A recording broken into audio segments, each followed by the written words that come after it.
নমস্কার বন্ধুরা, আজ আমি একেবারে নতুন স্বাদের ডেজার্ট রেসিপি আপনাদের সাথে শেয়ার করব। যে কোনো সময় খাওয়ার পরে লাঞ্চ হোক বা ডিনার শেষ পাতে একটা খাবেন, দারুণ লাগবে।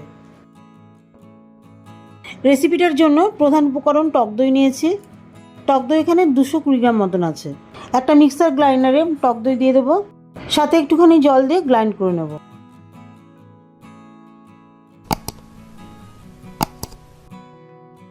দেখুন, খুব ভালো করে দইয়ের একটা মিক্সার বানিয়ে নিয়েছি। এবারে রেসিপিটা করব। ওভেনে একটা কড়াই বসিয়ে দিয়েছি।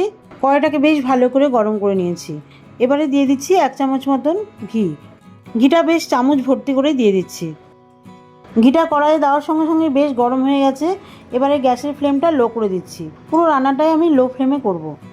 গরম ঘিতে ফোড়ন দিচ্ছি 1/2 চা চামচ পরিমাণ কালো সর্ষে, 2টো শুকনো লঙ্কা আর সামান্য কিছু কারি পাতা ফোড়ন দিচ্ছি।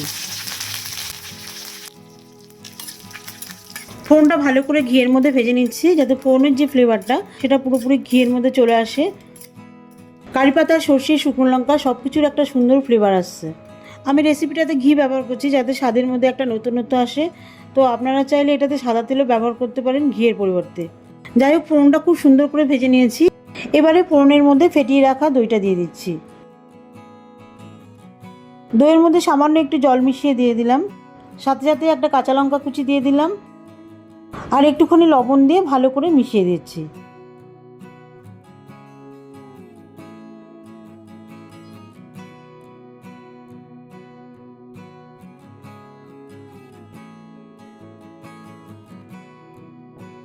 লবণটা ভালো করে মেশানো হয়ে গেলে 1.5 চামচ মতন চিনি দিচ্ছি।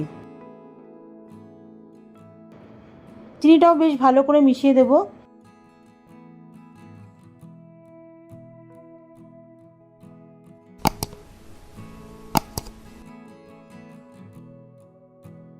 চিনিটা ভালো করে মিশিয়ে দিয়ে এর মধ্যে একটা পাকা আম ছোটো ছোটো টুকরো করে আর সাথে একটা কলা ছোটো ছোটো টুকরো করে দিয়ে দিচ্ছি।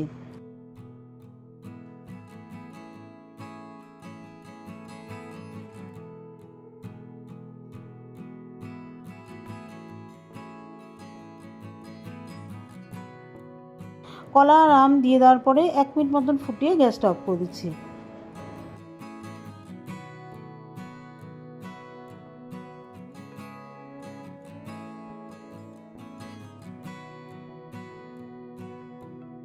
বেশিক্ষণ দইটা কিন্তু ফোটানো যাবে না, তাহলে দইটা পুরোপুরি কেটে যাবে।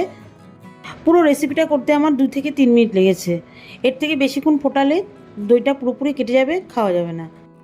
তো যাই হোক, আমার ডেজার্ট রেসিপি পুরোপুরি কমপ্লিট। এবারে আমি একটা বলে সার্ভ করছি।